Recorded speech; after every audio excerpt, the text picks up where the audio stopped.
The gunshot cracked the noon quiet like a thrown plate. Pigeons tore from the eaves, hooves thudded, and Sheriff Kane's Colt bucked once in his hand. The man in the dust, lean, fast, a coyote in a black coat, stumbled 3 steps, clutching at the front of his vest, then folded to his knees. Sunlight caught the powder smoke and turned it into a thin, spinning veil. Somewhere a door slammed. Somewhere a woman cried, "Lord, have mercy." Kane took 2 strides, boots scuffing grit, and stood over the fallen man with the steadiness of someone who had been here too many times before. Wind rolled a red curtain of dust along Main Street.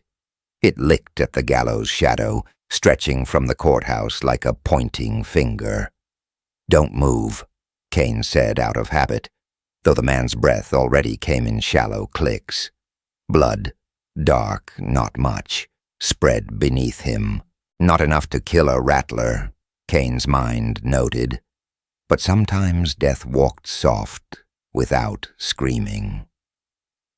10 minutes earlier, the street had held its breath, while the stranger slipped through it like trouble in boots. He had appeared at the far end past the freight office, head bowed, hat brim low, just another drifter at first glance. Kane had been on the boardwalk, rolling tobacco the way his hands remembered after years of doing it in silence. His silver badge, plain star, scratched, honest, turned slow between 2 fingers of his left hand as he watched the man through the smoke curling from his lip. "Afternoon," Kane had called, voice level. "Keep your hands where I can see 'em." The man never looked up. He flowed past a wagon wheel and a dog asleep in its own dust, studying reflections in windows like he expected them to whisper. When he finally raised his head, his eyes were the pale of old glass, and his smile was a cut. Kane saw the tell. The right shoulder hung lower from the weight of a hidden piece, and the heel on that same side was worn inward from a quick draw stance. Professional, not a drunk running on luck, the type you didn't speak twice to. Kane stepped off the boardwalk, heat pressed down like a blacksmith's hand. His coat felt heavier with the memory of all it had carried. Rain, blood, his wife's perfume long evaporated. He matched the man's angle, put himself between the stranger and the alley that led to the churchyard. The stranger obliged by drifting to Kane's left, giving himself the sun at his back. Smart. "Name," Kane said, closing the distance. "Business." "Riding through," the man answered. His voice was a rasp scrubbed on stone. "No business of yours. Everything that happens on this dust is my business." Kane's gaze flicked once to the abandoned courthouse at the end of the street. Windows like blind eyes. There had been a time judgment lived in that building. Now justice wore spurs and signatures with ink that ran when it rained. A mule brayed. A poker chair scraped inside the saloon. The stranger's fingers curled and uncurled, tasting the weight of what came next. Kane felt his own pulse settle into that long, old cadence that came to him before violence. The silence between lightning and thunder. "Turn out your coat," Kane said. "No." "Turn it out." He let the badge flash. Sunlight flashing back, like a knife blade. "Now." The man's smile twitched wider. "Sheriff, is it?" "Sheriff Kane." Something like recognition tugged across the stranger's face, a memory tugging thread through cloth. He nodded once like he'd found what he'd come for. "Always wanted to meet you." Grit skittered in a wind devil. The stranger's hand drifted, slow as sap. Kane's shoulder sank a fraction. His right wrist loosened. The street tightened, every breath a hinge. And then the stranger moved, too fast for reason.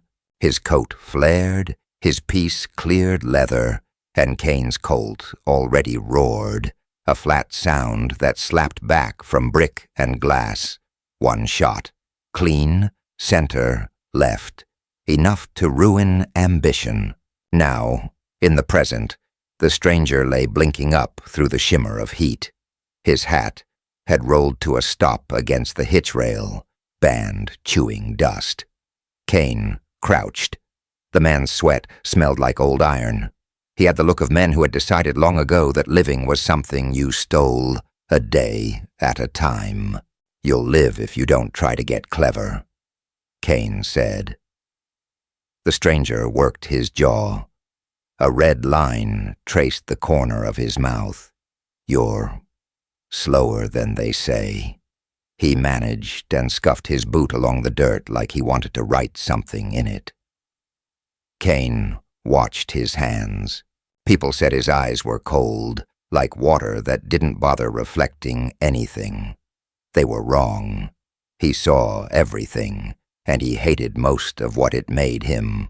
"Holster your irons, Sheriff," called a voice from somewhere up the street. A shopkeeper with soap-slicked hands. "Ain't no call for more shooting." Kane didn't look up. "There's always call," he muttered, mostly to himself. He slid the stranger's gun away with the heel of his boot and lifted the edge of the man's coat, looking for a second weapon. He found a knife, long as a man's hand, and a folded paper stiff with sweat. He didn't open it.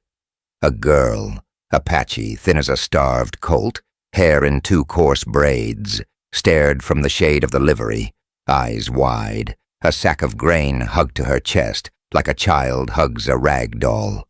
When she saw Kane watching, she flinched and vanished deeper into shadow. He filed her away. Witnesses mattered.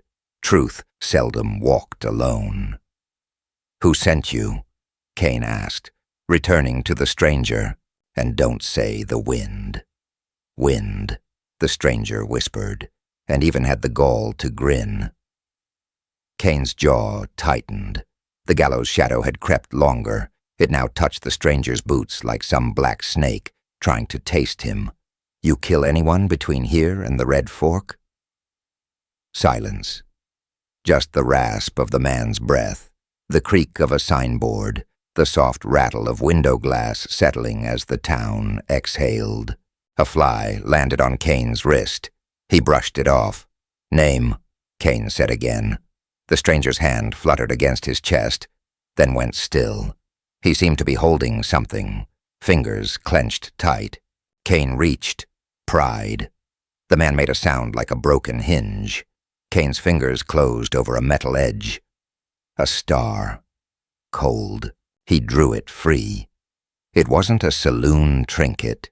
It had weight. It had a number punched into its back, and the same 5-pointed honesty that rode Kane's own breast. The light struck it and sent a bright spear into Kane's pupils. The badge was scuffed, but real, territory marked, same district as Kane's.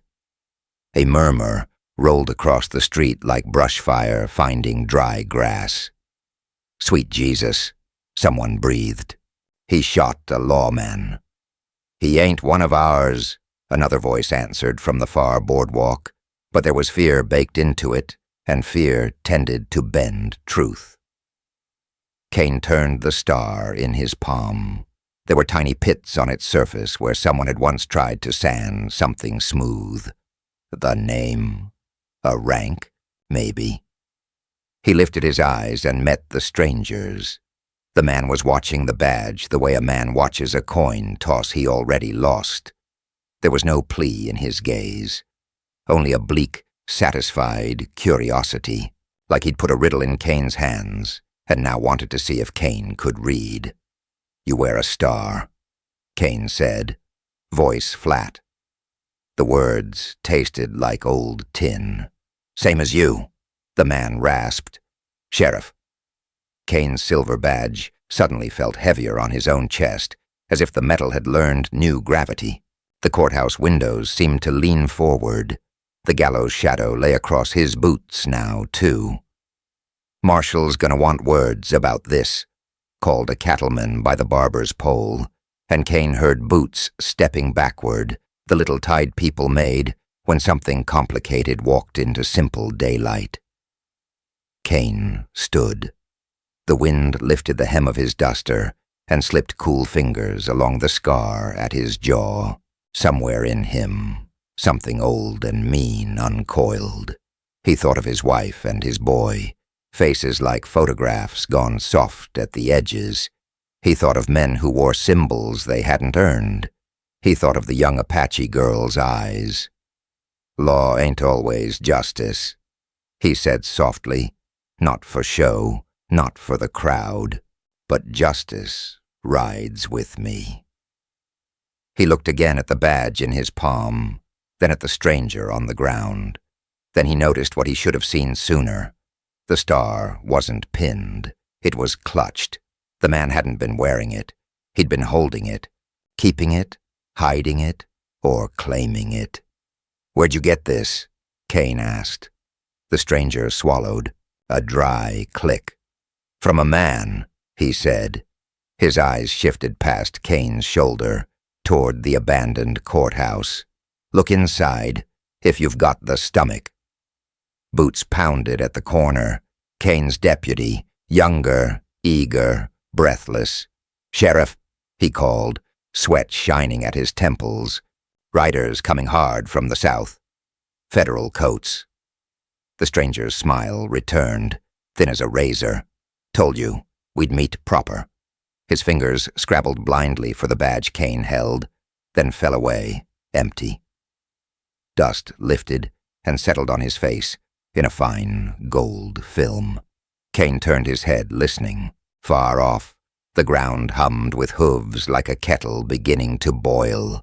He looked down at the badge again, star to star, twin weights in a world that tilted, and the courthouse door, long warped and hungry for oil, gave a tiny, almost human creak in the wind.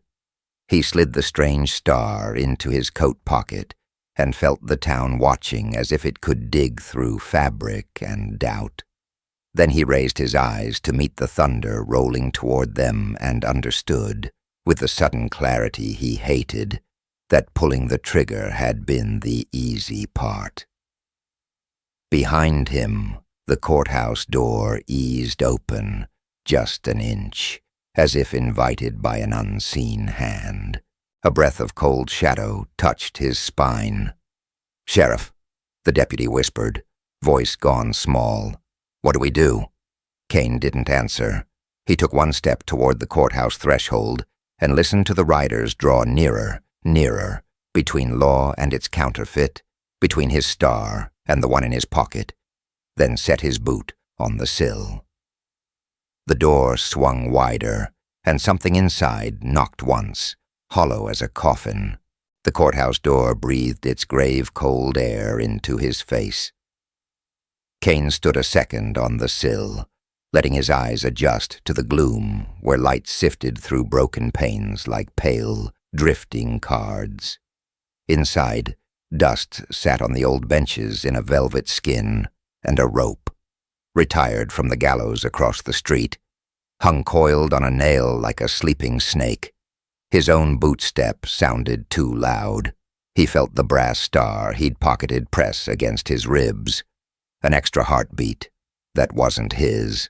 Outside, the town had already found its courage in whispers.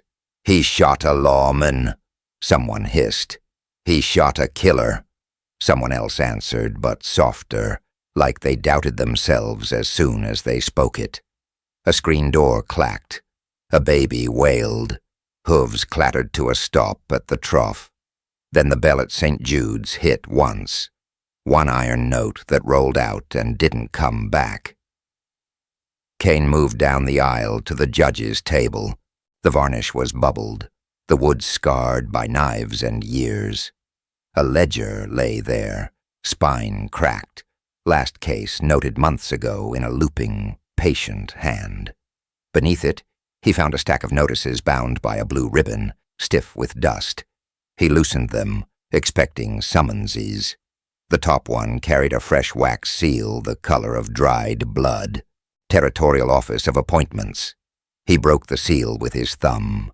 The paper whispered, "Suspension of Sheriff Elijah Kane. Effective upon receipt." He stared until the letters blurred. The date in the corner made his throat go tight. It was stamped yesterday. Before the shot. Before the stranger's smile. Before the badge in his palm had struck his eyes like a hammer strike of light. A suspension prepared in a town where printer's ink hadn't been wet in weeks. He folded the notice and slid it into his coat, where it sat against the stolen star like two teeth in one jaw. The wind shouldered the door and it moaned on its hinges. Kane turned. In the doorway stood the girl from the livery, Apache, slight, two braids dark as wet rope. She hovered with a sack hugged to her chest, and eyes too old for her face. "You lost?" he asked, voice low so it didn't wake whatever ghosts refused to leave this room. She shook her head. Her hand, small and brown and calloused, emerged and set something on the floorboard, a flat oval of tin, no bigger than a thumbprint. He crouched, a shaving, bright at its edges where sandpaper had kissed it, the kind of scrap a man might make sanding letters off a badge. Her glance flicked to his coat pocket, then to the long windows where dust swirled in slow currents. She whispered a single word in English, careful as if the syllables could cut her tongue. "Watchmen." Then she was gone, light-footed as a cat fleeing a kicked bucket, her braid tails vanishing into brightness. He tucked the shaving into his vest. Outside, the murmurs had thickened into talk you could lean on. He stepped back into the sun. Heat slapped him. Light flashed on windows. The Gallows shadow stretched from the square like a black road. Townsfolk had gathered in a ragged horseshoe, shopkeepers with flour on their sleeves, a drifter with a torn brim, two wives still holding dishcloths as if they might need to wring something clean. Deputy Jess Hart came quick from the jailhouse, his breath high in his throat. "They say he had a star." Jess blurted, words tripping. "Tell me they're lying." "They're repeating what they want to believe," Kane said. He felt the twin weights in his coat and didn't hate himself for not showing them. Not yet. "Get the body to the undertaker. Hands tied. We do this by the book." "The book don't stop a mob," Jess said. Kane's eyes drifted over hats and faces, reading the room like he'd read a scarred poker table. He saw the mayor's pinched mouth by the barber shop, the preacher's collar by the pump, Sawbones Fitch, peering from behind his spectacles, with a little relish he didn't try to hide. He also saw a boy clutching his mother's skirt, wide-eyed, and that was the one that snagged him. "Sheriff," Fitch called, voice oily with the pleasure of being needed. "Was the deceased a fellow of the law? For your sake, if so, I suggest—" "For my sake, you might hush until you know something," Kane said, not loud, but it carried. "We'll find out who he was." "Find out?" hissed Mrs. Vickers, who had too much time and loved to spend it. "You shot him like a dog at noon." "He drew," Jess snapped before Kane could answer. "He drew first, Ms. Vickers." "And what if the Lord's own angel had drawn first?" The preacher barked, eyes bright with sermon heat. "Would you gun heaven down in our street, too?" Kane let them talk until their voices tangled and chafed each other. Then he turned his head a fraction toward the square, and the gallows where the noose hung in its lazy loop like a question mark. He lifted his badge, spun it once between his fingers.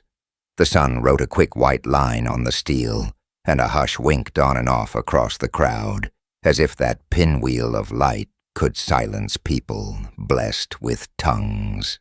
"This star answers to a thing bigger than your gossip," he said. "It answers to order, And right now, order says, stand back. Let me do my work.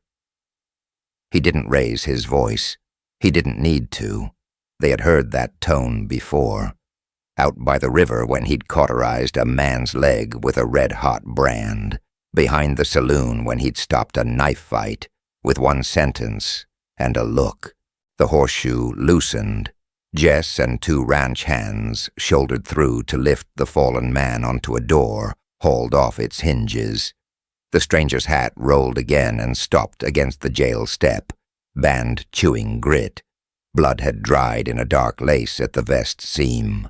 His left hand was still clenched like it died, remembering how to hold. Kane had the impulse to pry it open again, to be sure he hadn't missed anything else hidden in plain sight. He tamped it down. "You gonna tell us his name?" asked the blacksmith, voice not unkind, but iron hard. "Man ought to have a name before he's boxed. When I have it, you'll hear it," Kane said. "Or a warrant," someone muttered. "Or a lynching," someone else snickered, nervous laughter snapping off quick like a branch. From down the main road came a small dust cloud, moving quick, the size and shape of hard news. A bugle piped a thin brazen thread that made hair stand up on forearms. The horseshoe shifted as men shaded eyes, and mothers pulled children back by their shoulders. A rider in a federal sack coat hauled up at the square, horse blowing. He had the overpressed look of a man who ironed his soul to match his cuffs. "Where's Sheriff Kane?" he called, even though he was looking straight at him. "Marshal's an hour behind. He sends word, nobody touches the body, and the sheriff—" He swallowed. "The sheriff is to surrender his colt into neutral custody until the marshal arrives." A sympathetic murmur rolled one way. A hateful murmur rolled the other. Kane let both wash past. He felt Jess tense beside him like a young dog sensing thunder. The rider's eyes flicked once to the gallows, and then to the courthouse door, breathing open and shut in the wind. "We'll hold him in the jailhouse if that suits," Jess said too fast, trying to give ground without looking like he was. "Neutral enough." "Neutral," the rider answered, and managed to make the word sound like a joke. Kane unbuckled his gun belt. The leather was warm and familiar, sweat-salted from years of rain and sun and worse. He laid the Colt flat on the jail stoop, with the muzzle pointed at nobody, and his palm resting on the pearl handle a heartbeat longer than necessary, as if touching an old friend's shoulder on parting. A murmur, this one pure shock, breathed through the crowd. "You see that?" someone marveled. "He just laid it down." "Means he's guilty," a voice said behind them, quick as a viper. "Means he's got something to hide." He stood and looked that way. Men who enjoyed being a voice without a face eased back into shade, hats tipped, eyes slid off his. He let them go. Undertaker Rowan, who had a way of showing up like a shadow a man don't remember casting, bent to the dead man's lapel. His stubby fingers teased something from a hidden pocket, a folded paper, sweat stiff, stamped with a seal. He passed it to Kane with the delicacy of a priest passing a reliquary. Appointment of special deputy, signed by Marshal Orrin Vale. Kane didn't react. He couldn't. He read the name twice, then again as if the letters might arrange themselves into something kinder if he just waited. The seal matched the one on his suspension notice riding warm against his chest. Same ink, same chew in the press. He lifted his eyes to the crowd and saw what they saw. A man, maybe, of the law lying on a door, and the sheriff who shot him holding a paper that made the dead look more righteous and the living more damned. "Sheriff," the preacher said softly, almost pitying now as if he'd just discovered a new kind of sin. "You best let the marshal sort this. Pride goes before." "Bodies," Kane answered, his voice too flat to be harsh. Pride goes before bodies. From the far end of town, bugles again. Louder. A wagon's iron rim shrieked as it hit a rut. The dust above the southern road thickened and lifted in a long, low wall, like weather rolling in. Jess's hand hovered near the surrendered colt, like a man thinking to grab a snake by the tail. Kane felt the notice and the stranger's star both warming together under his coat. Two secrets cooking in the same pocket. He looked up at the gallows where sun turned the rope's hemp hairs golden, and thought of how easily a town could talk itself into tying knots. "Sheriff," Jess whispered, voice turned small as a boy's. "Tell me what to do." Kane's gaze slid back to the abandoned courthouse. Through the door's V of shadow, he saw the judge's bench and the empty witness chair, beams of dust crossing like tripwires. The old rope on its nails stirred in the draft and swayed once, twice, like a finger saying, "Come." "Do your job," Kane said to Jess without looking away. "Guard the truth, even if we don't like the shape it takes." Then the marshal's column broke from the dust, federal blue flashing in strips of sun, a flag snapping once like a struck match. Spurs chimed. A crow lit on the gallows crossbeam and cocked its head toward Kane, black eye bright, as the lead rider stood in his stirrups and leveled an arm straight at the sheriff. "By authority of the United States," he shouted over the hoof thunder, "stand where you are and prepare to answer for the killing of a deputy of this district." The crowd's breath came out all at once, hot and rank as a stable. Kane set his shoulders square as a man sighting thunder, the courthouse shadow at his back and the nooses shadow at his feet, and wondered which one would claim him first. Night settled over Dry Creek, like a lid on a coffin, tight, airless and full of old secrets that creaked when the wind leaned on the eaves. Sheriff Kane moved down Main like a shadow with purpose. Coat hem whispering dust, silver badge dull under lamplight, because he'd rubbed the shine off with a thumb that had been thinking too hard. The town had gone quiet after the afternoon's uproar, whispers behind curtains, a slammed shutter here and there. They'd watched him carry a dead man out of the street, watched the blood snake toward the trough and soak into the boards. They'd watched and doubted. Kane caught a killer, the whispers said, but that killer wore a badge like Kane's. He stepped into the jailhouse, shut the door soft with his heel, and stood a moment in the dark. The place smelled of old iron and lie. The cells held only moonlight and the memory of men who'd cursed his name when the latch fell. On his desk, his badge spun once on its point, his habit when a case itched, then lay still, reflecting a single pearl of lamp flame. He holstered the Colt and lit the wick. The yellow light crawled over the day's wreckage, the bloody belt he'd tagged, a torn shirt cuff, a cartridge he'd dug out of a post. He worked with the patience of a man who'd learned that answers rarely shouted. They breathed. A scuff at the back door froze him. He didn't draw. He slid.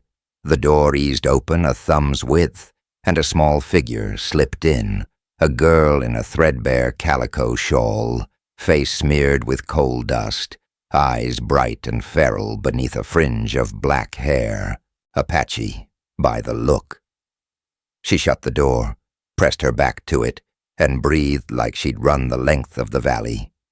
"You picked the wrong room for stealing, kid," Kane said, voice low as gravel.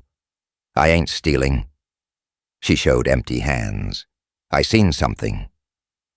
Kane studied her. Wind hissed under the sill. "Name?" "Rosa. Folks call me Coyote." Her gaze cut to the desk, to the badge lying there. "You law?" He let the corner of his mouth twitch. Most days.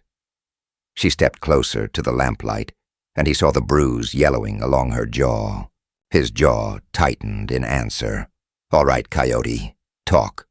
Her words came fast, stumbling over each other. "Last night before the gun, I was bedding down at the livery. I sleep in the loft sometimes, when Mr. Cho ain't looking. I woke to boots on the planks. 2 men. One said, 'Keys in the marshal's pocket. No need to spook the sheriff.' The other said, 'He ain't to know. Orders say it looks like his work.' Then I saw it, star on his vest. Not shine new, like yours." Kane's frown deepened. "You sure?" "Sure as water's wet." She swallowed. They went toward the old courthouse after, down by the arroyo. The abandoned courthouse, windows boarded, judge's bench eaten by termites, its whitewashed walls now a chalky skeleton at the edge of town, where law had once stood up straight before rail money leaned on it and bent it sideways. "Why come to me?" Kane asked. "They saw me, the taller one. He said if I talked, I'd join the coyotes for good." She tried to make it a joke, and failed. "Ain't safe out there." He weighed it. He could write her in as a witness, lock her up for her own safety, do it by the book. The book got little girls killed when the names on the pages owned more guns than conscience. He flipped his badge from the desk into his palm and felt its weight. The town's faith. Tarnished.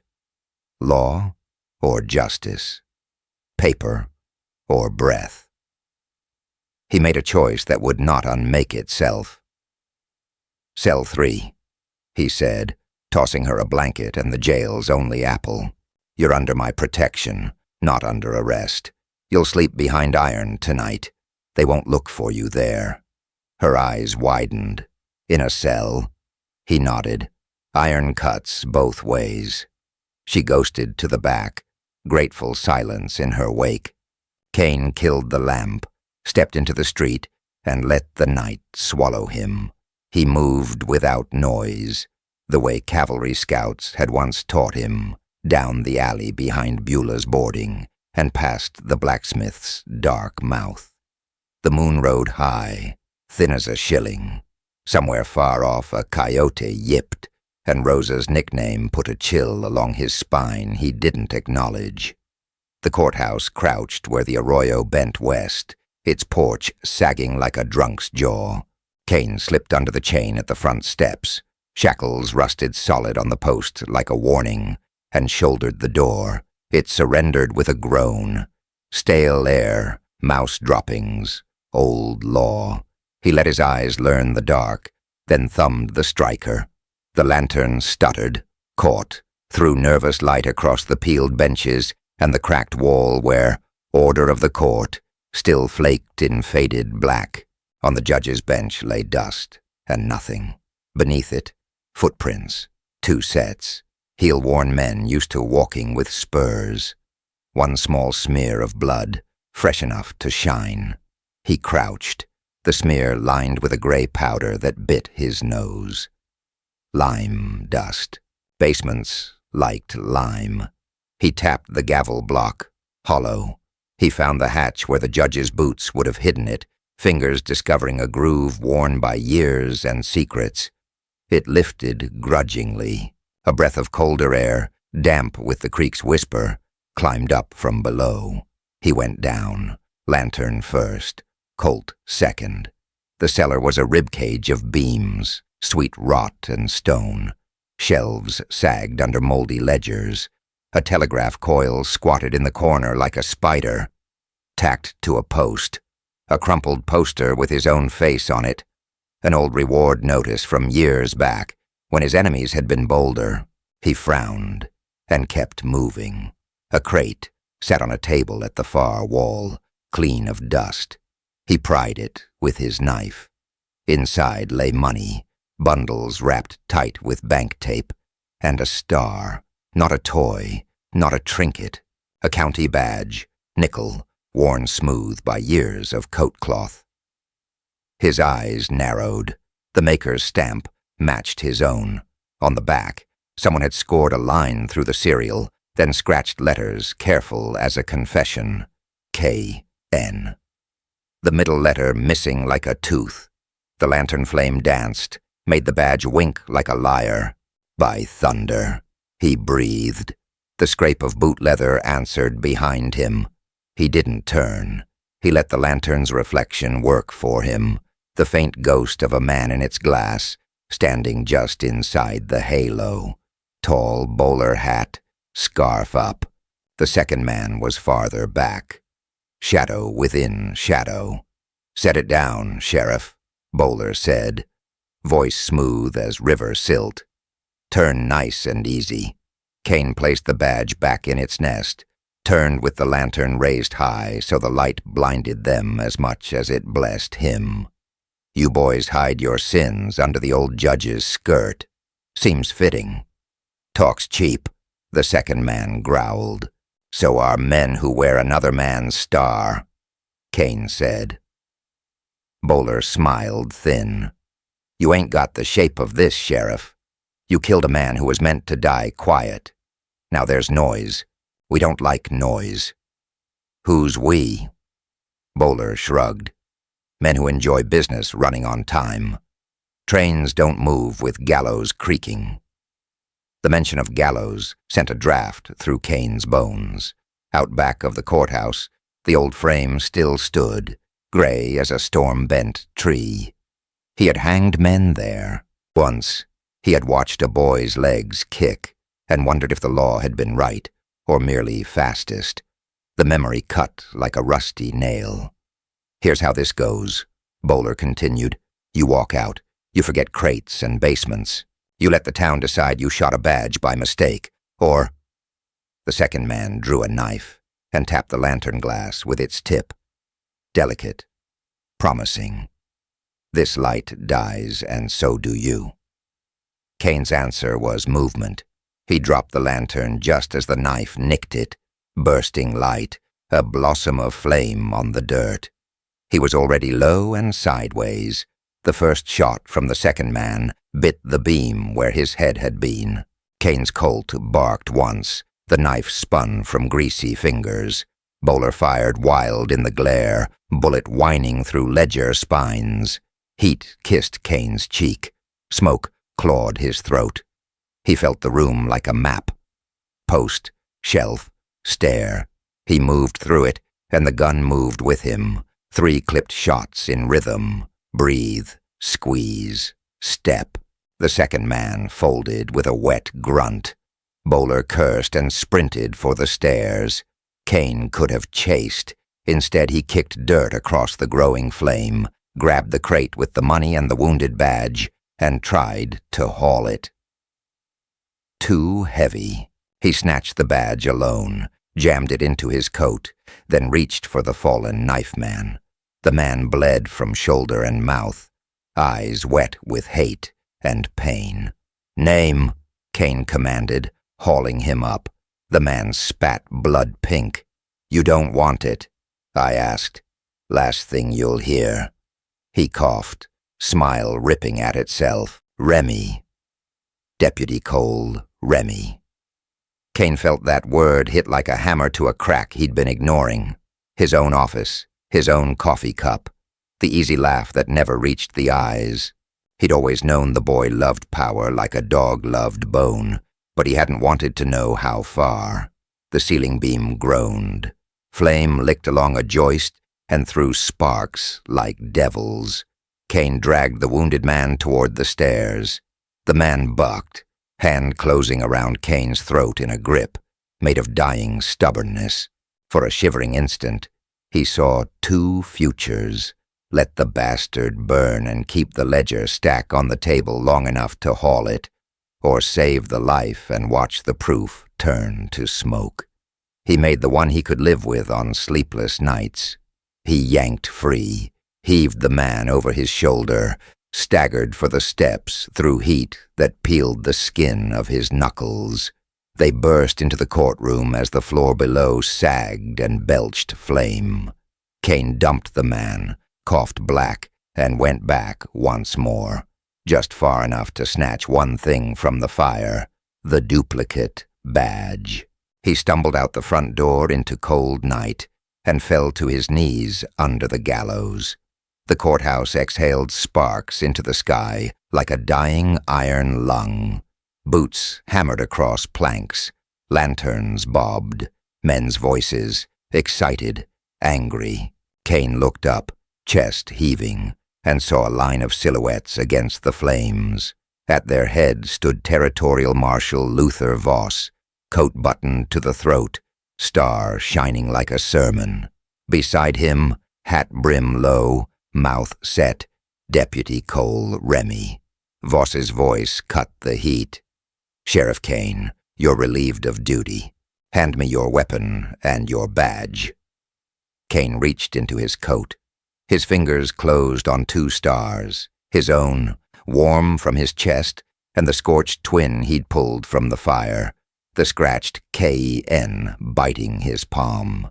He stood slow, smoke painting his eyes raw, and opened his fist so both badges glittered in the firelight. Remy's hand slid toward his gun. "Easy," Voss said, but there was hunger in his gaze.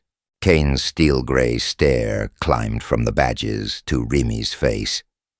"Which one you want, boy?" he asked, voice iron flat. "The one I earned, or the one you buried?" The answer came as the ratcheting click of a revolver behind his ear, and a whisper he knew too well. "Drop 'em, Sheriff." The voice belonged to his own deputy. The muzzle kissed the hinge of Kane's jaw, oiled steel, warm from a man's hand. "Drop 'em, Sheriff," Cole Remy breathed, close enough that Kane felt the words through his skin. Sparks kicked from the courthouse roof into the black. The old building moaned as a joist let go, embers sailing up like a nest of fireflies blown to heaven. Kane did a thing that looked like obedience and wasn't. He opened his left hand, so one star fell, to the honest one he'd worn for years, and let it clatter on the porch plank, bright as a coin under hell's light. His right hand, cut and blackened, dipped with the movement. Metal whispered against leather as the scorched twin. The badge he'd dragged from the cellar slid into the top of his boot, where the lining had come loose years back and never been mended. The move took the length of a single heartbeat. He straightened, empty-palmed. Territorial Marshal Luther Voss watched like a banker watching a safe. His coat was buttoned to the throat, his star polished to a sermon, his eyes the particular gray of a storm that never broke. "By authority of the United States," he called over the crack and hiss of the fire, "Elijah Kane, you are relieved of duty and under arrest for the murder of a sworn officer." Kane kept his voice level. "Name your dead." "Special Deputy Asa Pike," Voss said, and nodded at the men fanning to either side with carbines low. "You'll answer for noon in the street and for whatever you cooked below. Take his Colt." Remy kicked the pearl-handled gun away like a boy taking a toy. His hand lingered near the holster longer than it needed to, hunger working the corners of his mouth. Behind him, two marshals stooped to the man Kane had hauled out of the flames, the knife man from below. Doc Fitch shouldered through with his bag, face flushed with a doctor's peculiar joy. The wounded man coughed bright and wet. Syllables started and died in his throat. "Hold that breath," Remy said, drawing, almost kindly. "You won't be needing it." "Stand down," Kane snapped, step shifting before the barrels went up again. "He's evidence. He's—" The shot was small in the big noise of the burning roof. The man jerked once and settled like a sack of grain. Fitch flinched, mouth open, bag half raised. Remy holstered slow, an apology that was all smile and no soul. "Reached for my gun," he said to nobody in particular, and everybody let the lie sit because Voss didn't wave it away. The crowd on the square watched in stunned silence, faces bobbing at the edge of the fire's half-light. The gallows rope across the street shivered in the heat wind, its loop a lazy question over empty air. Somewhere, a horse, stamped and blue, spooked by the heat and the tightness in men's throats. "Shackles," Voss said, and a marshal stepped to Kane with irons that shone like a preacher's teeth. The cuffs closed around Kane's wrists, heavy as choices. He could have pulled then, elbow, shoulder, head, but he took the weight. The small Apache girl's face flashed in his mind behind bars, eyes wide as a night sky, law or justice, paper or breath. He set his jaw and let them walk him. They paraded him past the gallows because power enjoyed theater. The noose filled his peripheral vision, a pale circle that wanted a neck to make a sentence complete. People bled from doorways to see. Mrs. Vickers wept with the zeal of the newly righteous. The blacksmith stood unmoving, iron in his stare. A boy clutched his mother's skirt and looked at Kane like boys look at rivers that have always been there, and suddenly aren't. "Measure twice, cut once," the carpenter called to the hands on the gallows as they tested a new board. His voice tried to sound like work, and failed. Inside the jailhouse, the air cooled. The smell of lye and iron came up clean through the smoke stink. Jess Hart hovered by the desk, like a man in a church who'd lost the words to his own prayer. He saw the irons, saw Voss, and went pale under a day's worth of dust. "Marshal, with respect."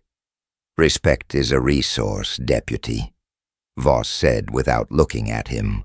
"Spend it wisely. Keys." Jess's fingers were clumsy on the ring. He handed them over. Voss selected one like a man choosing a fine cigar, swung a cell open, and nodded Kane inside. The door shut with a church bell sound. The bar latch fell. Voss hung the keys on a nail behind his own shoulder and let the room see the distance between the hook and anyone else's hand. "Sheriff," he said, "you will be conveyed at dawn to Fort Ainslie for formal inquiry. Until then, you will remember you are no longer in charge of anything but your temper." Kane looked at the marshal's boots.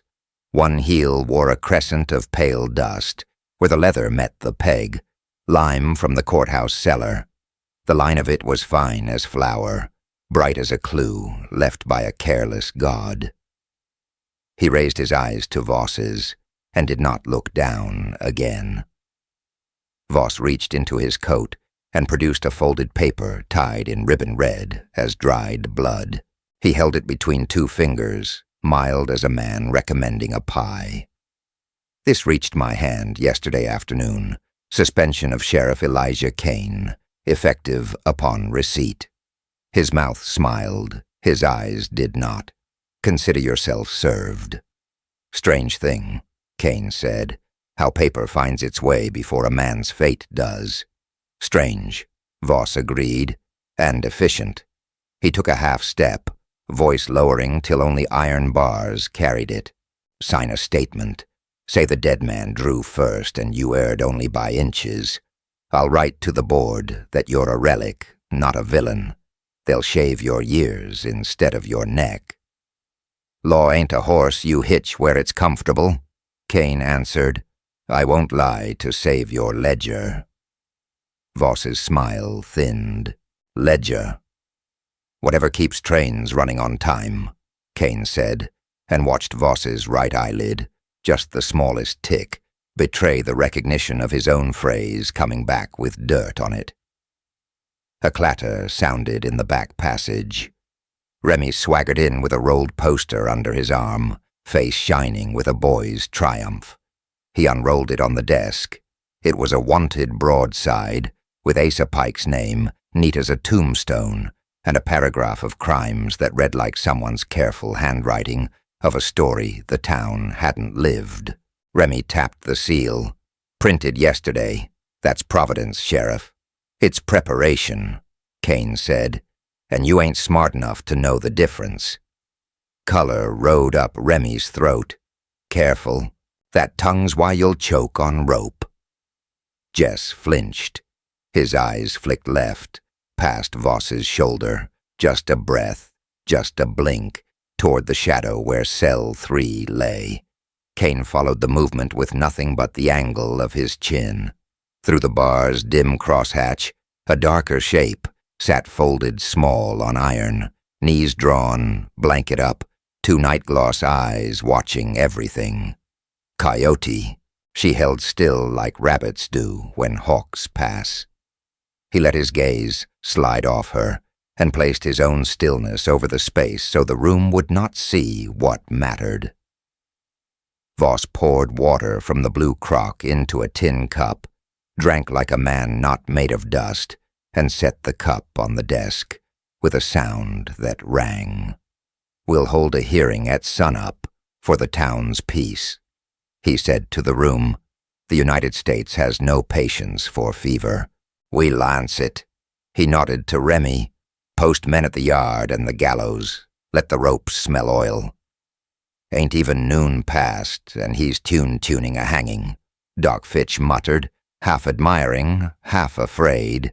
He poked at the dead knife man's body laid on the back table, then pulled the sheet up like a man tucking a bad dream back into sleep. Remy drifted to Kane's bars till his breath fogged the iron.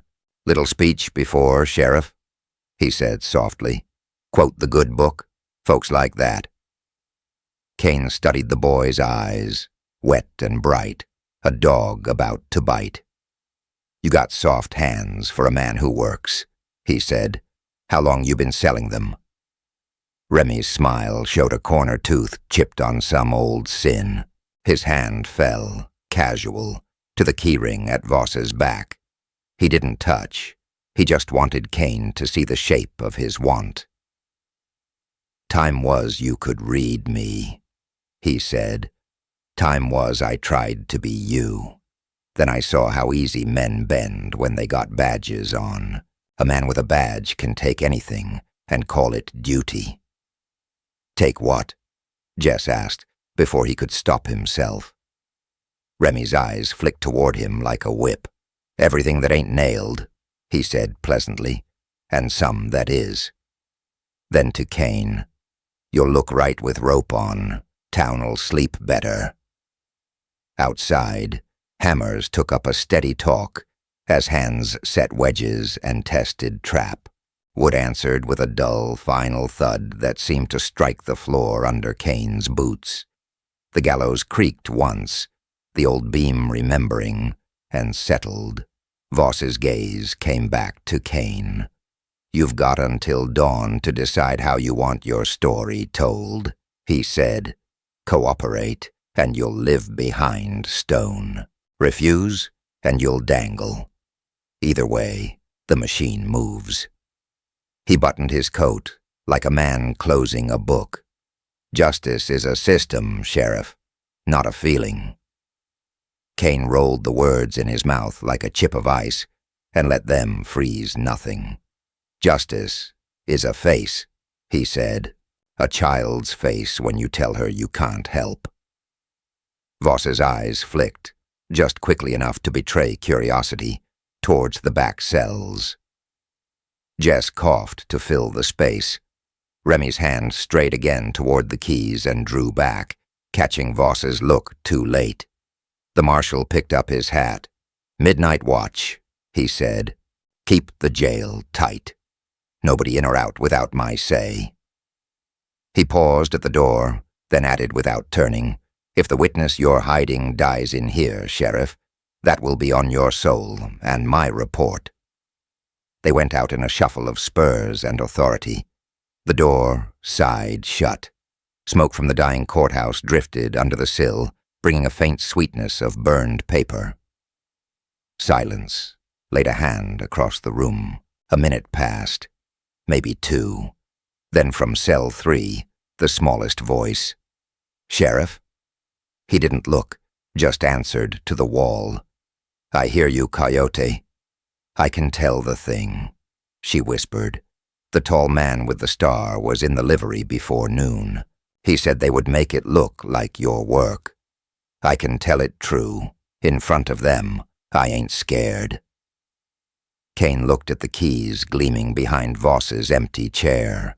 He looked at the door he could not open. He looked at the window where the night pressed its black face against the glass. Hammers outside finished their sentence with a last, clean hit. "Don't be brave for me," he said. "Be alive for you." Footsteps came from the porch. Hurried, single, light. The latch twitched. Jess spun, hand to gun, then froze as a folded paper slid under the gap and came to rest against Kane's boot. He bent, iron pinching his wrists, and hooked it with 2 fingers. One line scrawled in a cramped hand, "Midnight. Abandoned well by the churchyard. Come alone. Or hang at dawn." He lifted his eyes as a shadow passed the window, and the noose outside swayed once in a breath of wind, as if it had nodded yes. Midnight pressed its cold face to the jailhouse window. The noose outside swayed once in the wind, a pale ring whispering promise to the dark. Inside, the lamp was turned low, throwing an amber puddle over the desk, where the marshal's suspension paper sat like a sermon no one wanted to read twice. Kane stood behind bars with his wrists in iron, watching Deputy Jess Hart fidget the way a young horse does when the bit cuts. "You saw it," Kane said softly. "On Voss's heel, lime dust, same as the courthouse cellar." Jess swallowed. "Could have been from the masonry yard." "Could have," Kane agreed. "And Cole Remy just happened to shoot the only man who could name names. Could have been mercy." His tone didn't move. Outside, a coyote yipped. The sound crawled under the door like a draft. "Kid, we got 2 roads. One's paper, the other's breath. Which one keeps a child alive come dawn?" Jess's eyes cut. Quick, guilty, toward the shadowed 3rd cell. In there, small knees were drawn up on iron, a blanket pulled to a chin, 2 night-dark eyes watching without blinking. Rosa, coyote to the alleys, her braids spilled like black rope over the gray jail blanket. "The note," Jess muttered, glancing at the folded scrap Kane had hooked from the floor with 2 fingers. "Could be a trap." "Is," Kane said, "but some traps hold bait worth bleeding for." Jess looked at the keys hanging behind Voss's empty chair. He stared a long time, like a man praying to a god he wasn't sure believed in him. His jaw worked. When he spoke, the words came out like boards, plain too thin. "This ain't by the book. The book's on fire," Kane said. "You heard the beams go." Silence. Then Jess moved. He lifted the ring with a hand that shook, chose a key, and stepped to the bars. The iron sighed as the lock turned. He didn't open all the way, just enough to slide an arm through and worry at the cuffs. The irons dropped to Kane's boots with a dull, final sound. "I didn't see nothing," Jess said to the floor, "and you didn't leave." Kane's mouth made something like a smile. "Much obliged." He slipped the scorched badge from his boot, felt the scratched KN bite his palm, and tucked it deeper, hidden as a sin he wasn't ready to confess. "Keep her behind iron," he added, chin tipping toward cell 3. "If they come, you be the wall." "I ain't my father," Jess blurted. "I ain't the kind that—" "You're you," Kane said, voice steady. "Tonight that's enough." He ghosted past the desk, the lamplight stroking his ruined knuckles, the suspension ribbon winking like a slit throat. He paused with a palm flat on the jail door, listening. Wind, the faint clink of a sign chain. Far off, a horse snorted, catching a scent it didn't like. He slipped out. Dry Creek at midnight looked carved from bone. Moonlight turned every rail gray. The churchyard fence threw long hash marks across the dust. The gallows loomed pale at the edge of the square, old wood-silvered hemp hairs gilded by cold light. Kane moved along the backs of buildings, passing the blacksmith's mouth, Beulah's porch with its one rocker nudged by breeze, the livery's dark throat where a horse shifted and a chain ticked. He could smell lamp oil and old oats, tar and rain baked out of planks 6 times over. He could smell the creek, and under it, the faint sweetness of paper that had burned, but not learned. The church sat on a rise like an old woman with a shawl pulled tight. Below it, the abandoned well crouched with its stone ring and leaning windlass. The bucket creaked as the wind pushed, and it swung a little, knocking the bricks with a hollow cluck. He wasn't alone. A man stepped out of the cottonwoods, lantern shuttered low. Undertaker Rowan's narrow face rose out of the dark, like a weasel squinting from a burrow. Black suit, black gloves, a voice low as a hymn. You came. You wrote. Kane's hand hung loose at his side. The Colt was locked up on the desk where he'd left it. He owned only his hands and the thin knife he'd lifted from the evidence tray as he passed. Rowan shook his head. No pen to my name, Sheriff, hands full with Asa Pike. He made a delicate wince that might have been sympathy and might have been simply habit. I saw your trouble from my doorway and thought on a thing. Figured you might want it. He produced a wrapped bundle the size of a Bible. Kane didn't reach. Open it, Rowan obliged, careful as a priest with a relic.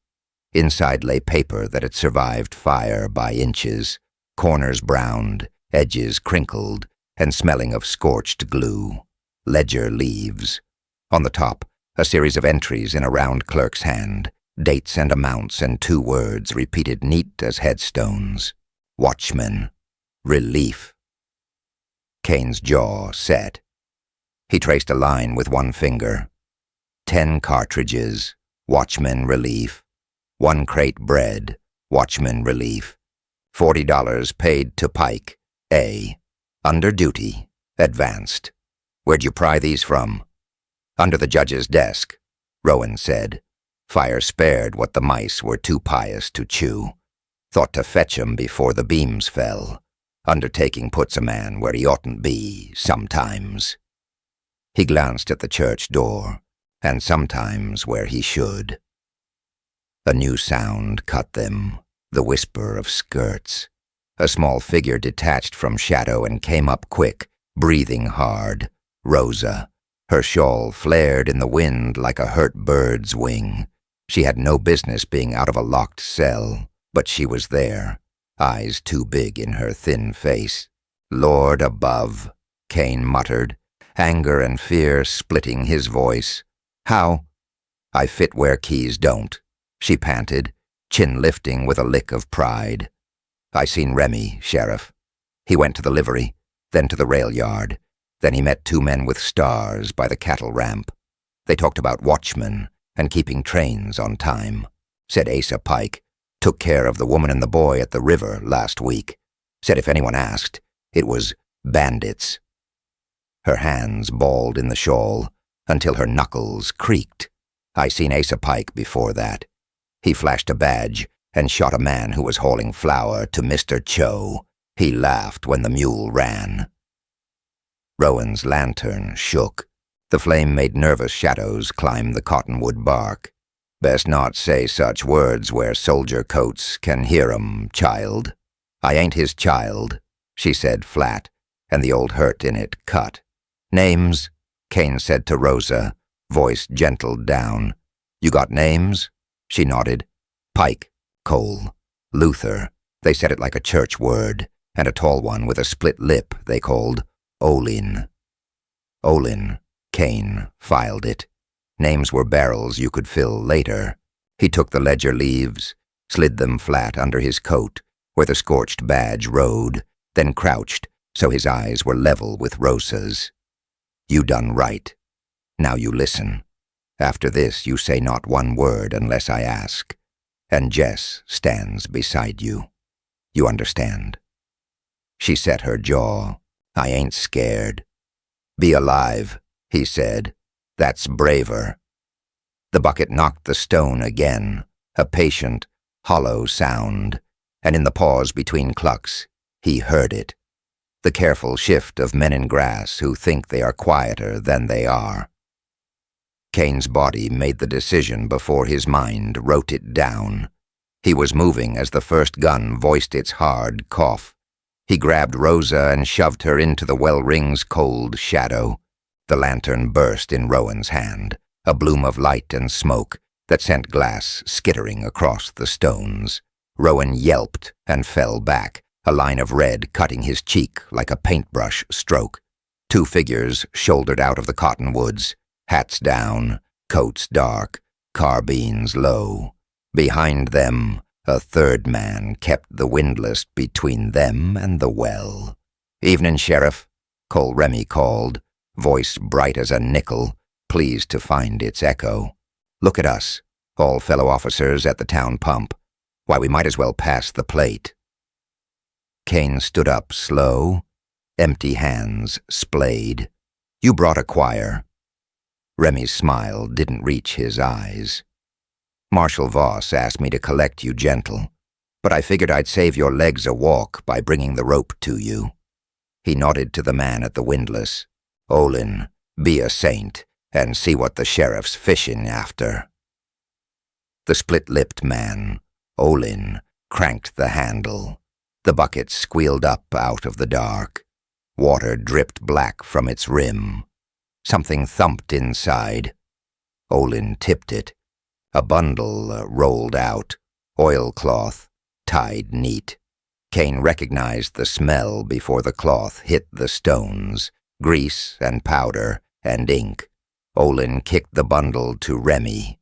Remy towed it, then knelt and undid the thong.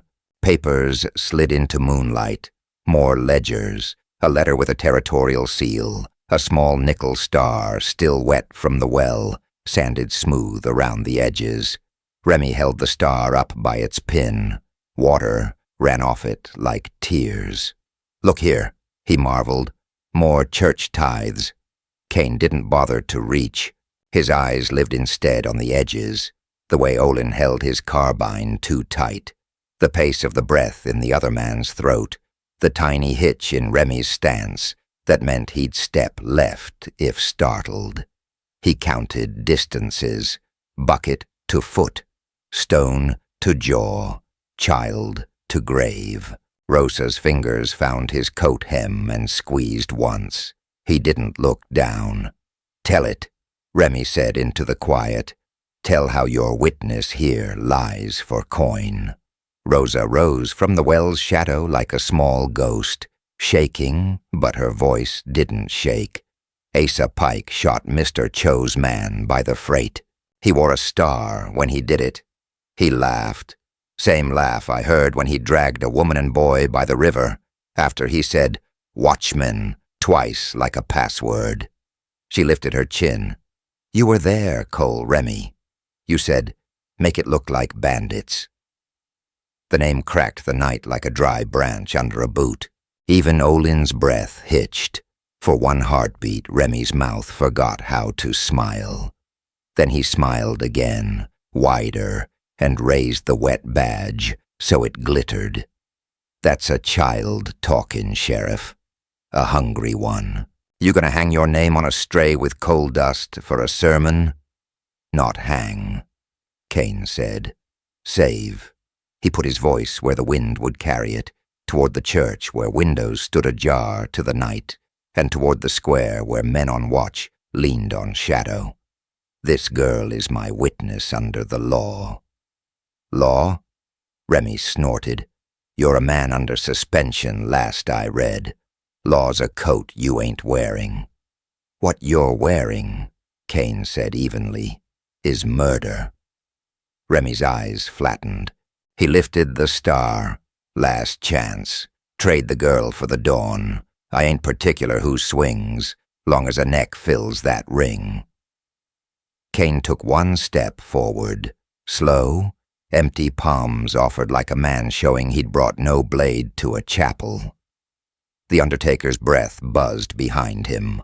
Olin's thumb played the carbine's hammer like a fiddle. "You don't get to name my choices," Kane said. "I do." It moved faster than thought. Kane kicked the oilcloth bundle hard, sending wet papers up like startled birds. Remy flinched left, just as Kane knew he would. Kane grabbed the windlass handle and yanked. The bucket swung out and cracked Olin's knee. The carbine barked sky. The second gunman fired blind. The round sang off the well rim and shaved Kane's ear hot. Rosa darted, quicker than any grown hand, snatching one soaked page before it tumbled to the grass. She stuffed it into her shawl and dropped flat. Remy came back with a smooth, terrible calm and leveled his Colt at the child's head. "That's enough," he said, and this time there was no nickel in the voice, only iron. "One more inch, Sheriff, and you'll hear what justice sounds like when it's done screaming." Kane froze. Wind hissed in the cottonwoods like 1,000 secrets disagreeing. The church bell, unwound, unattended, shifted on its cradle and made a single dull sound like a heart deciding. Remy smiled without any mouth at all. "On your knees," he said to Kane. "Hands laced, face the rope." He flicked the wet badge with his thumb. "Water flew, silver, and tell that girl of yours to start praying." The bell rope inside the church twitched. Footsteps scuffed the porch boards, fast, then faster, the sound of one man running like he'd just remembered what courage costs. The door banged wide. Jess Hart burst into the yard with Kane's Colt in both hands. His voice cracked the night like a whip. "Drop it, Cole." 3 barrels swung toward him at once, and Rosa, small and stubborn as a thorn, stood up between every gun in the yard and said, clear as a judge, "I ain't lying." The triggers tightened. The night held its breath. For a breath, the yard behind St. Jude's held still. Triggers tight, breaths caught, the bucket on the old well creaking like a hinge to what came next. Then the night broke. Jess Hart's first shot cracked high, splintering the cottonwood over Cole Remy's hat brim. Olin jerked his carbine and fired wild. The ball screamed past Kane's ear, hot enough to singe hair. Undertaker Rowan, startled into bravery, swung the ruined lantern like a club and caught the second gunman's wrist. Bone popped, the pistol coughed into dirt. Kane seized the windlass and kicked. The swinging bucket hammered Olin's knee sideways with a hollow thud that went up his backbone. Rosa dove, shawl flaring like a small dark bird, and vanished behind the well stones. "Hold!" Remy yelled, more anger than command, eyes white in the lantern ash. His Colt snouted right, left, weighing targets like coins. He found Jess and smiled without warmth. "Go on then, pup. Be a hero." Jess's knuckles whitened around Kane's Colt. He did not fire, not at Remy. With Rosa's braid just inside his sight line, with Kane unarmed at the well. He kept the barrel steady, voice strangled but loud. "Drop it, Cole, on your life." Remy's answer was a slow, grassy laugh that said dawn would do his work for him. He lifted the wet star from the oilcloth so it shed silver drops and backed into the trees, Olin hobbling after, the third man cradling a ruined wrist. "Save your bullets for sunrise," Remy called. "Rope doesn't flinch." They were gone. Boots noisy in grass, then nothing but the wind's whisper and the knock of the bucket, finding center again. Jess sagged. Rowan breathed like a man after a sprint. Rosa stood and pressed a damp page into Kane's palm without a word. Ink ran there like grief lines. "Dawn," Kane said, reading the dark between his words. "We make our stand where the whole town can watch." The sun climbed thin and brass over Dry Creek, scraping light along the boardwalks and painting the Gallows with a gold that made hemp hairs shine. Dust hung, lit up like 1,000 tiny verdicts. The square filled early, wives with shawls clamped in their fists, ranch hands with jaws set, the blacksmith standing with arms folded, like he could hold up the day by himself if it fell. Mrs. Vickers made tears as easy as breath. Mr. Cho from the livery kept both hands on his hat, as if wind might take it, and the last of his luck with it. Kane came on foot between two marshals, wrists in iron, face cut raw at the ear where night had kissed him wrong. They put him on the platform because power liked altitude. Above him the noose swayed, a pale question waiting for a period.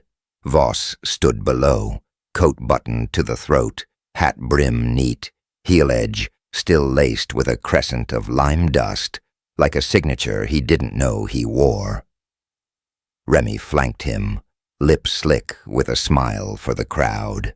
"Citizens," Voss said in a voice that carried without seeming to try, "we convene a hearing for the peace of the territory."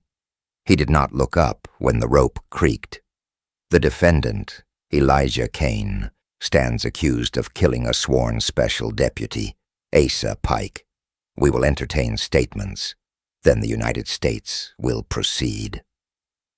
The Gallows was a machine, and Voss loved machines. He nodded, and Jess Hart climbed the steps with a sheet of paper in his shaking hand. His eyes kept touching Kane's and darting away, like the look itself burned. He cleared his throat. "I serve under Sheriff Kane. I seen." He swallowed. "No, I heard." Marshal Voss's heel had lime dust like the courthouse cellar where the fire started. He faltered. "And I—" "Speculation," Voss said mildly, as if correcting a child. "Next."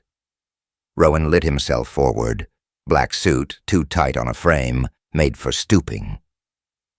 "I pulled these from under the judge's desk while the beams were thinking of falling," he announced, and offered the ledger leaves in two hands like a sacrament. "Watchman relief," he read aloud for the square, entries paid to Pike. And another name, Olin, for services rendered. 10 cartridges, 1 crate bread, $40 advanced. He looked up, eyes small and fierce. A mercy ledger for men who ain't kind. Snickers choked off. The word watchman went round the crowd in a skeptical whisper that grew teeth. Voss took the papers between two fingers and held them like they smelled bad. "Cold ashes stitched into stories," he said. "The court burned. Men find kindly fantasies in ruins." He passed the pages to Remy without glancing. "Sheriff," the preacher called, face fevered with righteousness, "have you something lawful to say?" Kane lifted his bound hands, and the irons rattled church bell soft. "I got evidence," he said, and his voice was gravel that rolled quiet and far. He reached into his boot with 2 fingers. Slow. Let the marshals see he pulled no pistol, and raised the scorched badge he'd rescued from the courthouse cellar. The scratch on its back, KN, caught the sun and spit it at the crowd. "This," he said, "was buried where law rotted. Someone meant to sand a name to fit me. They planned the story before noon came." A stir. Voss's face flinched dull as a fish, then smoothed. Trinkets in a fire do not write absolution. Kane kept his gaze on the town, not on Voss. "You know me," he said to them. Simple, flat, not plea, not pride. "You've seen what I choose when it costs. I ain't asking for your comfort. I'm asking for your eyes." He tipped his chin toward the edge of the platform. Bring up the girl. Remy's smile sharpened. Now we fetch strays to hang a man. He made a gesture, and 2 federal coats blocked the steps. Jess didn't wait for permission. He pushed through, took Rosa's elbow gentle as eggs, and brought her to the foot of the stairs. She stood small and barefoot on wood, shawl tucked tight, braid ends ragged. Her voice carried clearer than men expected from a chest that narrow. I seen Asa Pike wear a star and shoot Mr. Cho's freight man by the rail, she said. I seen him laugh. I seen him and Cole Remy drag a woman and a boy at the river and say watchmen 2 times like a pass. I heard Olin. I was hid in hay, and I didn't sneeze. Her chin lifted a notch. I ain't lying. Voss didn't look at her. He looked at the crowd. A child, he said, hungry, frightened. You would build your verdict on a coyote's tail. He let the word coyote slide like grease. Stand aside, little one. Mr. Cho broke then, the way a quiet man sometimes does when his river gets dammed once too often. My man is dead, he said from the boardwalk, voice thin with controlled rage. Badge or no badge, a man shot him and laughed. I heard that laugh in my sleep. It ain't this sheriff's laugh. Silence took a step back. The blacksmith rumbled. Saw lime on Voss's heel myself when he came out the jail, and looked surprised to hear his own voice say it. Mrs. Henderson spoke from behind her boarding-house window, hands white on the sill. Deputy Briggs hurt girls for months, belt, badge, and Bible words, and we let it stand. We ain't doing that twice. Order, Voss said, and the word cracked like a whip. His men tightened on their carbines. Olin, shin-bound with a torn strip of coat, lifted a rifle to his shoulder and let its muzzle rest coldly against the edge of the platform near Rosa's brow. Jess rose 1 step, 2, until the barrel of his own borrowed Colt stood nose to nose with Olin's. Lower it, he said, and that young voice of his didn't shake now. Remy moved as if to laugh again and didn't. He had seen something in Jess's eyes he didn't like.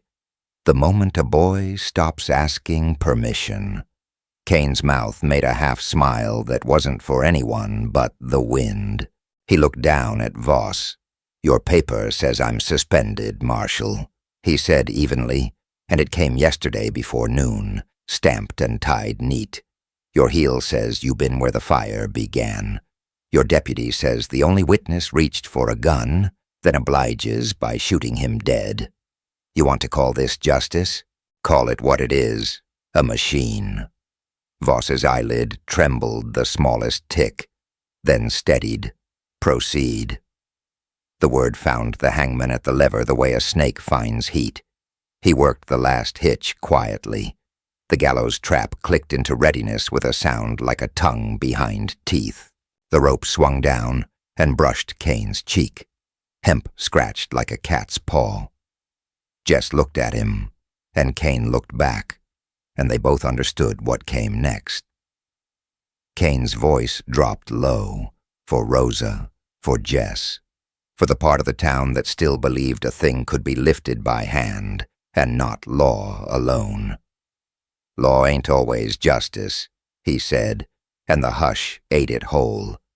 But justice rides with me. Remy tipped his chin, hungry for the drop. Voss didn't blink. The hangman's hand closed on the lever. Hold, Jess said once, but Voss's gaze never touched him. The lever moved. Wood snapped down. The world did that trick it does at a hanging. Sound goes small. Light goes hard. The crowd seems to breathe in with the same lungs. Kane felt air rush past his boots. Jess fired. The shot cracked the morning clean in 2. The rope shuddered above Kane's head, fibers fraying white in a bright puff. 1 strand, 2, then held by a 3rd string, tough as old gristle. The noose bit his neck without closing. He dangled an inch and a miracle from the black. Olin's rifle roared. A board near Rosa's shoulder spat splinters against her cheek. She didn't cry out. She held the ledger page, wet and wrinkled, up in both hands like a flag. Enough, Voss thundered, and the force in it shoved men forward who thought they'd been standing still. On the platform, Kane twisted, boots searching for purchase that wouldn't come, breath sawing. Jess worked the Colt frantically for another shot at a braid of rope smaller than a finger. Remy raised his pistol toward Rosa's heart. Somewhere behind the preacher, the blacksmith drew his axe. The second shot rang. The rope snapped like a banjo string. Kane dropped, hard, onto the sprung trap, knees buckling, stars flashing behind his eyes, just as Remy fired, and something bright and red found a home in the morning where it had no right to be. The gallows groaned, the crowd screamed, and the town of Dry Creek pivoted on the beat between one breath and the next, not knowing whether it had just saved its sheriff or doomed him. Dawn bled into the hanging square like a wound that wouldn't close. The gallows stood black against a chalk-white sky, its rope stiff with night frost, its timber smelling of tar and old rain. Sheriff Kane stepped onto the platform as if onto a jury box only he could hear. Wind hissed through telegraph wire, boots shifted in the dust. A crow laughed from the church steeple and no one told it to hush. Below, the town gathered in tight, suspicious knots. Storekeepers, ranch hands, wives with shawls clamped at their throats. The badge on Kane's chest, silver gone dull from grit, turned once between his fingers. That old habit of thinking. He let it spin and listened to the sound it made when it stopped, like a coin deciding a life. Beside him stood the condemned, Jasper Cole, a lank rail splitter with a hangman's knot kissing his ear. Cole had been found guilty on the judge's schedule, and the marshal's word, guilty of knifing a bookkeeper in the alley behind the freight office. Guilty, though his eyes this morning were steady, the way a man's eyes are when he tells the same truth because it's the only one he owns. Across the square, Judge Rutledge sat in a chair carried out from the courthouse, cardigan buttoned, cane across his knees. At his shoulder waited U.S. Marshal Beaumont, hat brim wet with dew, face flat as a shovel. Two deputies flanked the platform, rifles idle, but ready. It was all very proper. It was all very wrong. Kane felt wrong like grit between his molars.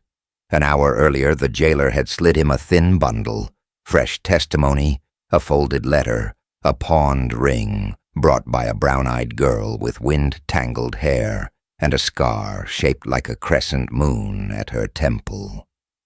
The Apache girl had whispered from the shadow of the cell window, "He didn't do it, Sheriff. The man who did wore a badge like yours." Then she told him a name she'd overheard in the freight office when the bookkeeper screamed and the back door swung. Not Cole. Beaumont. Kane had asked the girl why she waited. She'd lifted one narrow shoulder and said, "Because the men who hold the papers also hold the guns." Then she was gone, melting into street dust and morning glare, a witness who knew the cost of being seen. Now the noose creaked. Cole closed his eyes. A boy in the crowd sobbed once and choked it down. His mother pinched his ear and stared at the ground like it would bury the day if she wished hard enough. Judge Rutledge cleared his throat. "Sheriff Kane, the hour is upon us." Kane looked from the rope to the letter in his palm. It stank of lamp oil and panic. The handwriting crawled. Beaumont's order for a transfer that never happened, signed at a time when the marshal swore he'd been 10 miles north. He could feel the square lean with curiosity as he unfolded it. Wind plucked the page. His silver badge clicked under his thumb, a metronome for the gallows. "Your Honor," Kane said, voice low and dry as sage, "there's doubt on this rope." Rutledge's mouth went thin. "We tried the man. The law is the law." "The law is ink on paper," Kane murmured. His eyes slid to Beaumont. The marshal didn't blink.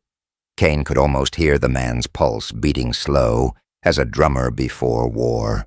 Beaumont spoke without looking at the crowd. "Do your duty, Sheriff." He said it like a threat. The crowd shifted. Dust climbed in ribbons. On the jail roof, a tin dove Kane had never noticed spun and flashed like a signal. The rope creaked again. Small sound, big consequence. Kane felt the weight of his Colt .45 at his hip. Pearl grip warm as a living thing. He tasted old nights, his wife's breath, his boys' laughter, then the gunfire that had burned them out of this world. A choice, then. A choice, now. Law ain't always justice, but justice rides with me. He said it quiet, like a man saying grace, and in saying it, knew he couldn't take it back. He moved. The same motion that had ended a dozen gunfights, wrist loose, shoulder still, brought steel to light. The Colt barked once. The shot snapped the rope above Cole's ear. Hemp jerked, twanged like a broken fiddle string, and the condemned dropped to the planks alive, wheezing ragged air like it was gold dust. The square froze, and then split, half gasped, half growled. Rutledge surged up, Kane jabbing at the dawn. Outrage, he defies the bench. Beaumont's hand went to iron. Kane's went there first. The second shot hammered the marshal's pistol into the mud, skittering it like a startled beetle. "Don't," Kane said, the word carrying farther than shouting. "Not today." Everything got loud. Men yelling, boots scraping, a bottle breaking somewhere behind the mercantile. But through it, Kane heard the small sound he needed. A clink behind Beaumont's coat. The marshal's hand wasn't empty. Hidden under the flap, a derringer winked like a snake's eye. Kane stepped in. Beaumont drew. The world slowed to sharp edges and bright corners. Kane pivoted, batted the derringer's wrist, felt bone under skin, heard the pop of misfire, and smelled rotten egg of cap smoke. His elbow found the marshal's jaw, once clean, once cruel. Beaumont dropped to a knee. Two deputies at the platform raised rifles in reflex. Kane's badge spun. "Gentlemen," he said, "you aim on the badge. You best mean it." One rifle wavered, the other didn't. The stubborn man's eye was pale and small. Kane saw it harden. From below, a voice cut like a whip. "Don't you do it!" The Apache girl stood on a water trough, hands cupped to her mouth, hair stuck to her cheek. "He's the killer in the blue coat. He lied to you. He made you hang your own neighbors to buy himself time." A murmur flowed like crake water. A woman near the front pressed a palm to her lips.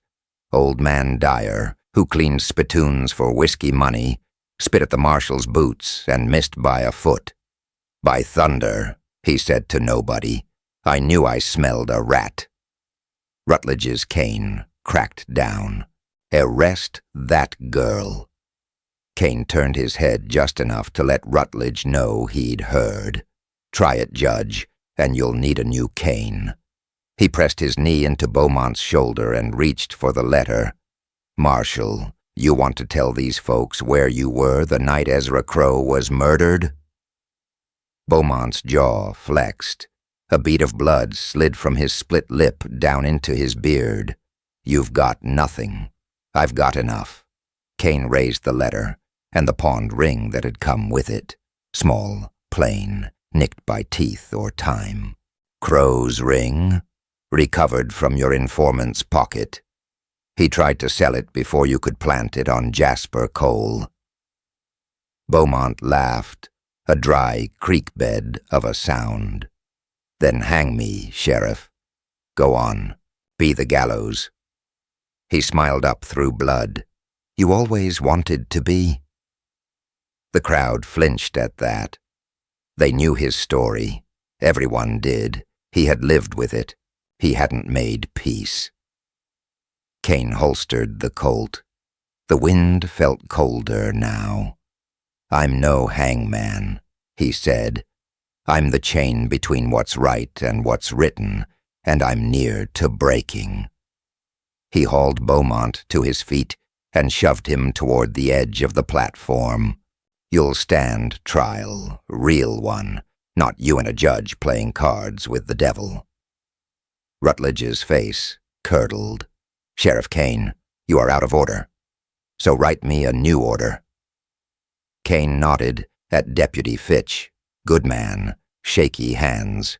"Fitch, collect the judge's cane and the marshal's pockets. Every key, every voucher. If either man refuses, hold them in my jail until they remember who pays their wages." Fitch swallowed and moved. The square breathed again.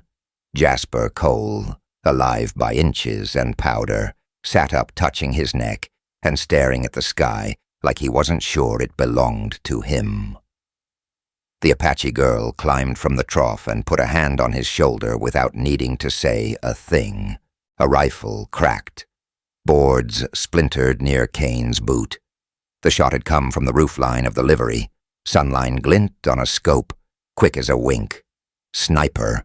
Kane shoved Beaumont, drove his own shoulder behind the post, slid the Colt up, and fired twice at the flicker. Sensation cycling from finger to recoil, smoke to bite. Dust jumped on the roof. A hat rolled. Then a man's leg, Harlan Cobb, Beaumont's long-range snake, tumbled to the street in an ugly tumble. He hit and didn't rise. When the echo died, it left a different silence, the kind that follows choices you don't get to unmake. Kane holstered his gun again, slow so everyone could see. "This gallows is closed," he said. "My jail's open, and my office is open for statements. If you ever feared the wrong men, now is the hour to say so." It took a heartbeat, then two. The blacksmith stepped out first, hands still spotted with soot, and faced the judge. "I got words to put on paper." Then Mrs. Avery, then a clerk, a ranch hand. The line formed like a river finding its old bed. Judge Rutledge's cane lay across his lap like a broken law. Beaumont bled quietly against the post, eyes pinched to slits, measuring tomorrow. Kane looked from one to the other and felt the badge heavy as a verdict against his heart. He unpinned it, rubbed his thumb across the nick his boy had made with a pocket knife, and pinned it back on. He wasn't done with it yet. He turned to the crowd. "Justice," he said, voice gone soft as leather, "will walk this square on its own feet today." The crow on the steeple hopped once and went silent. Across the square, the jail door stood open like a mouth, waiting to speak. Kane stepped down from the gallows into the dust, and what came next? Wind carried the smell of tar and cut rope long after we cleared the square. It clung to my coat the way memory clings to a man who can't sleep. I kept my badge on, though I thought about laying it on the platform and leaving it to tarnish in the sun. A badge is a promise, and promises weigh more than iron.